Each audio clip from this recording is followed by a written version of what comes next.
Hi welcome to Jaya's gardening. ఈరోజు నేను ఈ వీడియోలో గడ్డి గులాబీలు చూపిస్తున్నాను. ఈ గడ్డి గులాబీల్లో చాలా రంగులు, చాలా వెరైటీలు ఉంటాయి. ఈ పువ్వులు ఎక్కువగా పుయ్యాలంటే వారానికి ఒకసారి ఒక గుడ్డు వేయండి దీనికి. లేకపోతే ఉల్లిపాయలు తొక్కు ఉంటుంది కదా, వాటిని కూడా ఈ మొక్క దగ్గర వేస్తే ఆకుల కన్నా పువ్వులు ఎక్కువగా కనబడతాయి, అన్ని ఎక్కువగా పువ్వులు పూస్తాయి. ఈ చిట్కా కనుక ఫాలో అవుతే పువ్వులు అనేవి ఎక్కువగా వస్తాయి. ఈ పువ్వుల్ని నీళ్ళలో కాకుండా మనకి సన్లైట్ ఎక్కువగా ఎక్కడ తగులుతుందో అక్కడ వేసుకుంటే కాపు అనేది ఎక్కువగా ఉంటుంది.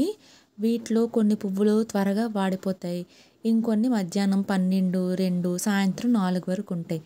కొన్ని మాత్రం ఒక 2 నుంచి 3 గంటల్లో వాడిపోతాయండి.